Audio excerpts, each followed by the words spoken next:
ज्या महापालिका आहेत, ज्या जिल्हा परिषदा आहेत, तिथे कुठेही मी युती करणार नाही.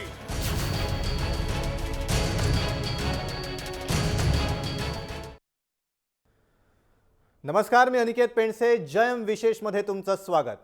उद्धव ठाकरे, शिवसेना प्रमुख बाळासाहेब ठाकरे यांचे पुत्र, आत्ताचे शिवसेना पक्षप्रमुख, एक उत्तम प्रशासक, एक उत्तम राजकारणी. पण उद्धव ठाकरेंचं राजकीय जीवन फार खडतर राहिलंय आणि म्हणूनच उद्धव यांच्या खडतर अशा राजकीय जीवनावर आम्ही प्रकाश टाकण्याचा प्रयत्न केलाय. मी युतीसाठी कोणाही दारामध्ये कटोरा घेऊन जाणार नाही. जे काही असेल ते माझं भगव्याचं, माझ्या शिवसैनिकाचं आणि माझ्या शिवसेना प्रमुखांचं असेल, एकट्याचं असेल. मला कोणाच्या भिकेवरती मी राहणार नाही.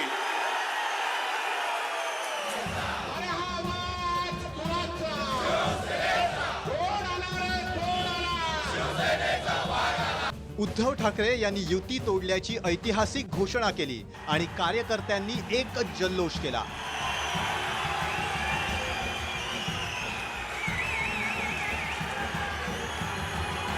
आता याच्या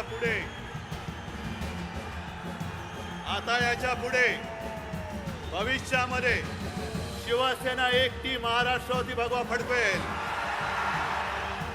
कार्यकर्त्यांच्या मनातली भावना ओळखून उद्धव यांच्या खेळीनं विश्लेषकांच्या भुवयाही उंचावल्या. बाळासाहेबांच्या निधनानंतर शिवसेनेचा हा ऐतिहासिक आणि सगळ्यात मोठा निर्णय मानला जातोय. अर्थात याचं सगळं श्रेय उद्धव ठाकरेंकडेच जातं. खरं तर उद्धव ठाकरे मवाळ आहेत. बाळासाहेबांसारखी शब्दफेक, शब्दांच्या कोटी करण्याची हातोटी, आक्रमकपणा उद्धव यांच्याकडे नाही, अशी चर्चा आजवर अनेकदा रंगली आहे. मात्र युती तोडण्याची ऐतिहासिक घोषणा करणाऱ्या उद्धव ठाकरेंमध्ये शिवसैनिकांना एक वेगळेच उद्धव ठाकरे दिसले. ज्या महापालिका आहेत, ज्या जिल्हा परिषदा आहेत, तिथे कुठेही मी युती करणार नाही. उद्धव यांच्या रूपात जणू बाळासाहेब व्यक्त होत आहेत, अशीच भावना प्रत्येक शिवसैनिक अक्षरशः बोलून दाखवत होता. मला आता एकच स्वप्न आहे, मला एकच ध्यास आहे आणि हीच माझी संधी आहे. करेन तर मी आत्ताच, आणि ते केल्याशिवाय मी राहणार नाही. मात्र उद्धव ठाकरेंचा राजकीय प्रवास सोपा नव्हता. कारण बाळासाहेबांचे पुत्र, एक उत्तम प्रशासक म्हणून उद्धव यांना कार्याध्यक्षपद मिळालं, पण शिवसेनेचा ऑक्सिजन असलेल्या शिवसैनिकांच्या मनातलं स्थान त्यांना सहज मिळालं नाही. त्यासाठी त्यांना खडतर संघर्ष करावा लागला.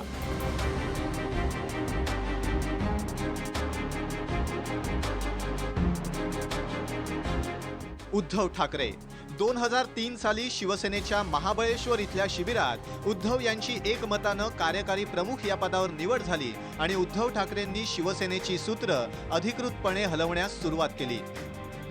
त्याआधी शिवसेनेत एक नेता म्हणून उद्धव ठाकरे कार्यरत होते. सुरुवातीच्या काळात उद्धव ठाकरे शिवसेनेचं मुखपत्र असलेल्या सामना या वृत्तपत्राच्या कामकाजात सक्रिय होते. निवडणुकांच्या काळात शिवसेनेच्या प्रचार यंत्रणेतही त्यांचा सहभाग असे. एक नेते म्हणून उद्धव ठाकरेंचं स्वतःचं असं एक योगदान असायचं, पण अजून शिवसेनेची धुरा उद्धव यांच्याकडे आली नव्हती. उद्धव ठाकरे यांची शिवसेनेच्या कार्यकारी प्रमुखपदी निवड झाली. त्याआधी वर्षभरापूर्वी 2002 मध्ये झालेली मुंबई महापालिका निवडणूक ही उद्धव ठाकरे यांच्यासाठी कसोटीची होती. या निवडणुकीत शिवसेना विजयी झाली. त्यानंतर लगेचच उद्धव ठाकरेंनी राबवलेल्या चालते व्हा आंदोलनाला जनतेचा प्रचंड पाठिंबा मिळाला. उद्धव ठाकरेंचा या आंदोलनात सक्रिय सहभाग होता. मात्र दरम्यानच्या काळात उद्धव ठाकरेंच्या शैलीवर सातत्यानं टीका होत होती. उद्धव यांची शैली मवाळ आहे. उद्धव ठाकरे बाळासाहेबांसारखी शब्दफेक करू शकत नाहीत, आक्रमक होऊ शकत नाहीत, अशी टीका सातत्यानं उद्धव ठाकरेंवर होत होती. याच काळात तत्कालीन शिवसेनेतले सर्वात आक्रमक नेते नारायण राणे आणि उद्धव ठाकरे यांचे मतभेद वाढत होते. अखेरीस मतभेद विकोपाला गेले आणि राणेंनी शिवसेना सोडली. कोकणात शिवसेनेसमोर अस्तित्वाचं आव्हान उभं ठाकलं. त्यानंतर कोकणात झालेल्या प्रत्येक निवडणुकीत राणेंनी शिवसेनेला धूळ चारली. उद्धव ठाकरेंच्या नेतृत्वावर पुन्हा एकदा प्रश्नचिन्ह उपस्थित झालं. दरम्यानच्या काळात उद्धव ठाकरे आणि त्यांचे चुलत भाऊ राज ठाकरे यांच्यातली दरीही रुंदावत होती. याला राज यांची सुप्त राजकीय महत्वाकांक्षा कारणीभूत असल्याचं विश्लेषक सांगतात. 2006 साली राज ठाकरेंनी शिवसेना सोडली आणि महाराष्ट्र नवनिर्माण सेना या नव्या राजकीय पक्षाची स्थापना केली. पुन्हा एकदा उद्धव ठाकरेंच्या नेतृत्वावर सवाल उपस्थित होऊ लागले. राणे, राज यांच्यानंतर अनेक नेते पक्ष सोडून जाऊ लागले. शिवसेनेत नेत्यांची बंडखोरी उफाळून आली. शिवसेनेला राजकीय हादरे बसू लागले. याच काळात उद्धव ठाकरेंच्या नेतृत्वाची खरी कसोटी लागली. मात्र यावेळी झालेल्या मुंबई आणि ठाणे महापालिका निवडणुकांमध्ये उद्धव ठाकरेंच्या नेतृत्वाखाली शिवसैनिकांनी प्रचंड संघर्ष करून भगवा फडकवला. ठाणेकर आणि मुंबईकरांनी शिवसेनेच्या पारड्यात भरभरून मतं टाकली आणि उद्धव ठाकरे यांच्या नेतृत्वावर शिक्कामोर्तब केलं. या सगळ्या संघर्षाच्या काळात उद्धव यांच्या मागे ठामपणे उभा राहिला तो सामान्य शिवसैनिक.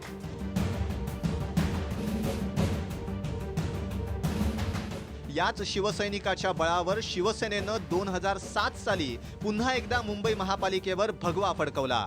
राजकीय दृष्टीनं उद्धव यांच्यासाठी हा विजय महत्त्वाचा होता. थोडंसं तुम्हाला मागे घेऊन जातो की 2002 साली ज्यावेळी उद्धव ठाकरे यांची ऑफिशियली महाबळेश्वरच्या अधिवेशनामध्ये कार्यकारी अध्यक्ष म्हणून नियुक्ती झाली, त्यानंतर लागोपाठ आलेल्या 2002च्या निवडणुकीतसुद्धा अशाच पद्धतीने त्यांच्या नेतृत्वावरती प्रश्नचिन्ह निर्माण करण्याचा सवाल करण्यात आला होता. मात्र 2002ची निवडणूक असू देत, 2007 आणि 2012 या तिन्ही निवडणुका त्यांनी स्वतःच्या नेतृत्वावरती 100 जिंकून आणलेली होती. ती जी सत्ता आहे ती उद्धव ठाकरे यांच्या नेतृत्वावर शिक्कामोर्तब करणारी होती. आम्ही कुणाच्या अंगावर जाणार नाही, मात्र अंगावर येतील त्यांना शिंगावर घेतल्याशिवाय राहणार नाही, अशी भूमिका घेऊन उद्धव ठाकरे यांनी आपली राजकीय वाटचाल तेव्हा सुरू केली होती. उद्धव ठाकरेंवर विरोधकांकडून सातत्यानं टीका होत होती. मात्र सगळ्याच आरोपांना उद्धव ठाकरे उत्तर देत नव्हते. उद्धव आजही आक्रमक होत नाहीत, सुरुवातीच्या काळातही होत नसत. शिवसैनिकांशी प्रत्यक्ष भेटून संपर्क वाढवून पक्ष बळकट करण्यावर उद्धव यांचा भर होता. उद्धव बाळासाहेबांसारखे आक्रमक नाहीत, पण कार्यकर्त्यांना समजून घेतात, अशी भावना त्यावेळेला शिवसैनिकांमध्ये रुजत होती. शिवसैनिकांचा उद्धव यांच्यावरचा विश्वास वाढत होता. पण दुसरीकडे याच काळात मनसेचाही जोर वाढत होता. राज ठाकरेंनी मराठीचा मुद्दा आक्रमकपणे हाती घेतला. 2009 साली झालेल्या लोकसभा निवडणुकीत मनसेच्या प्रत्येक उमेदवाराला लाखाच्या आसपास मतं मिळाली आणि त्याचा तडाखा शिवसेनेला बसला. शिवसेनेचे अनेक उमेदवार पडले.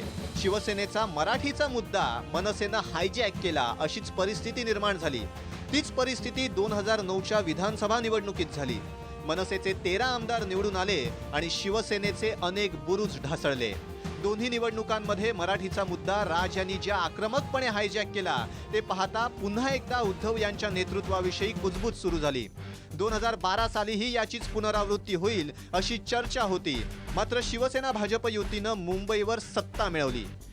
मतदारांनी पुन्हा एकदा शिवसेना भाजपलाच कौल दिला. पण या निवडणुकीतही मनसेचा फटका शिवसेनेला बसलाच. शिवसेनेचा गड मानला गेलेल्या दादरमध्ये मनसेचे 7 नगरसेवक निवडून आले. गड आला पण सिंह गेला, अशीच अवस्था शिवसेनेची झाली.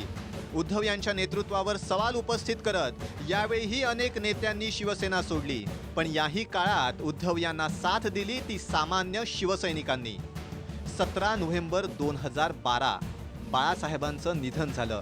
उद्धव एकटे पडले, सोबत फक्त आदित्य ठाकरे. आता शिवसेनेचं काय होणार अशा चर्चांना पुन्हा एकदा उधाण आलं. पण 2014 साली लोकसभेत शिवसेनेचे विक्रमी खासदार निवडून आले. आदित्य ठाकरेंच्या सोबत उद्धव ठाकरेंनी विक्रमी सभा घेतल्या आणि केंद्रात न भूतो असं बहुमताचं भाजप सरकार आलं. शिवसेना केंद्रात सत्तेत सहभागी झाली. पण त्यानंतर भाजपकडून शिवसेनेला सातत्यानं दुय्यम दर्जाची वागणूक मिळत असल्याचा आरोप नेते शिवसैनिक करू लागले. शिवसेना राज्यातही लहान भाऊ असल्याचं म्हणत अनेक भाजप नेते शिवसेनेला खिजवू लागले. विधानसभा निवडणुकीपर्यंत शिवसेना भाजपमधले वाद इतके विकोपाला गेले की दोन्ही पक्ष स्वबळावर लढले. भाजप क्रमांक 1चा पक्ष बनला, मोठा भाऊ बनला. पण उद्धव ठाकरेंच्या नेतृत्वात शिवसेनेची कामगिरीही वाखाणण्याजोगीच होती. शिवसेनेचे 62 आमदार निवडून आले. भाजपला मित्रपक्षांचं आणि मोदी लाटेचं बळ होतं, पण शिवसेना एकटी लढली. उद्धव आणि आदित्य यांनी प्रचार सभांच्या धडाक्यानं महाराष्ट्र पिंजून काढला होता. या विजयानंतर मात्र उद्धव ठाकरेंच्या नेतृत्वावर शिक्कामोर्तब झालं. वांद्र्याच्या पोटनिवडणुकीतही शिवसेनेनं बाजी मारली. शिवसेना प्रमुखांच्या जशा जहाल मुलाखती दैनिक सामनामध्ये प्रकाशित होत असत, तशाच उद्धव ठाकरेंच्याही मुलाखती सामनामध्ये प्रकाशित होऊ लागल्या. शिवसेनेचे कार्यकारी अध्यक्ष ते पक्षप्रमुख हा प्रवास याच काळात उद्धव ठाकरेंनी पार पाडला. सौम्य आणि मवाळ उद्धव ठाकरे हळूहळू जहाल होण्याच्या दिशेनं प्रवास करू लागले. खरं तर उद्धव ठाकरे हाडाचे छायाचित्रकार. फोटो जर्नलिझम हा उद्धव यांचा हातखंडा. उद्धव ठाकरेंनी महाराष्ट्रातल्या गडकिल्ल्यांच्या काढलेल्या छायाचित्रांचं प्रदर्शन जहांगीर आर्ट गॅलरी इथे भरल्यानंतर त्यांच्यातल्या वेगळ्या कलागुणांची जाणीव सगळ्यांना झाली. एक प्रसिद्ध छायाचित्रकार म्हणून उद्धव आजही प्रसिद्ध आहेत. पण युती तोडण्याची ऐतिहासिक घोषणा करणारे उद्धव ठाकरे हे त्यांच्या आधीच्या सगळ्या प्रतिमांहून वेगळे भासले. अगदी शिवसैनिक आणि शिवसेनेचे समर्थक नसलेलेही हे मान्य करतायत. आगामी निवडणुका ज्या 10 महानगरपालिका, 25 जिल्हा परिषदा आणि पंचायत समितीचे ज्या होणार आहे त्यामध्ये भाजपशी काय कोणाशी युती करायला ते कुठे जाणार नाही. आणि जो काय विजय असेल, जो काय त्यांचा सक्सेस रेशिओ असेल तो त्यांचा असेल आणि बाळासाहेब ठाकरेंचा असेल. यातून एक गोष्ट लक्षात घेतली पाहिजे की ते आपल्या यशामध्ये कुणालाही भागीदारी करायला मागत नाही. त्याच पद्धतीने जर अपयश आलं येणाऱ्या आगामी निवडणूक तर ते अपयशसुद्धा ते त्यांचंच असेल. हा म्हणजे खूप मोठा निर्णय आहे की आतापर्यंत ते बाळासाहेबांच्या सावलीतून बाहेर येत नाही, बाळासाहेबांचं नाव घेऊनच पक्ष चालवतात अशी जी टीका होत होती त्या टीकेला छेद घेणारा हा निर्णय आहे.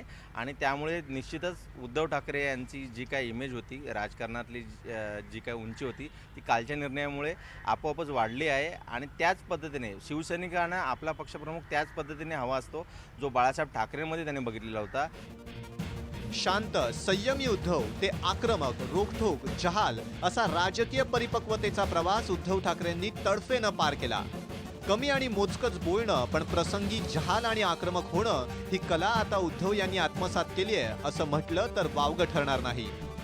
ब्युरो रिपोर्ट, जय महाराष्ट्र. तर उद्धव ठाकरेंच्या खडतर अशा राजकीय प्रवासावर आपण नजर टाकली. पण उद्धव ठाकरेंनी शिवसेना मेळाव्यामध्ये युती तुटल्याची घोषणा करत एकला चलो रेची भूमिका स्पष्ट केली. नेमकं काय म्हणाले होते उद्धव ठाकरे पाहूयात. ही 25 वर्ष आमची सडल्यानंतर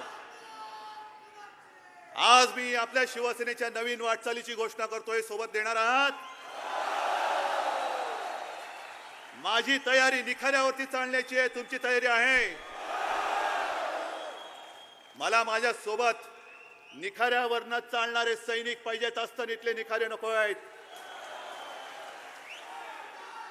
आणि तुम्ही मला जर का वचन देत असाल तर आज मी निर्णय घेतोय.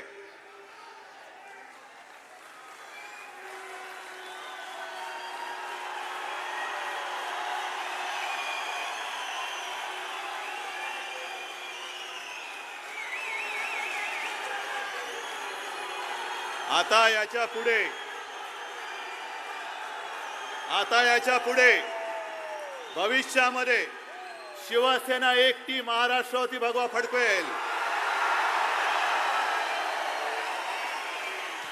आता याच्या पुढे मी युतीसाठी कोणाही दारामध्ये कटोरा घेऊन जाणार नाही.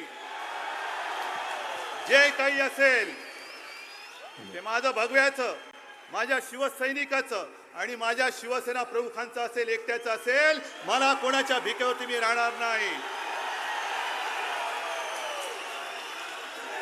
मग याची पहिली तयारी, ज्या महापालिका आहेत, ज्या जिल्हा परिषदा आहेत तिथे कुठेही मी युती करणार नाही. माझा शिवसैनिक स्वतःच्या हट्टापायी, स्वतःच्या वेडापायी आणि स्वतःच्या महत्वाकांक्षापायी कुठेही माझ्या आई समान शिवसेनेशी गद्दारी करणार नाही. तिच्या कुशीवरती वार करणार नाही. आता याच्या पुढे लढाई सुरू झालेली आहे. मला आता वेळ नाही, मला थांबता येणार नाही. मला आता एकच स्वप्न आहे, मला एकच ध्यास आहे आणि हीच माझी संधी आहे. करेन तर मी आत्ताच आणि ते केल्याशिवाय मी राहणार नाही. उद्धव ठाकरेंच्या वाटचालीवर, व्यक्तिमत्वावर, राजकीय जीवनावर जय महाराष्ट्रनं फोकस करण्याचा प्रयत्न केलेला होता. जयम विशेषमध्ये वेळ झाली इथेच थांबण्याची. ताज्या अपडेट्ससाठी तुम्ही पाहत रहा जय महाराष्ट्र. ज्या महापालिका आहेत, ज्या जिल्हा परिषदा आहेत तिथे कुठेही मी युती करणार नाही.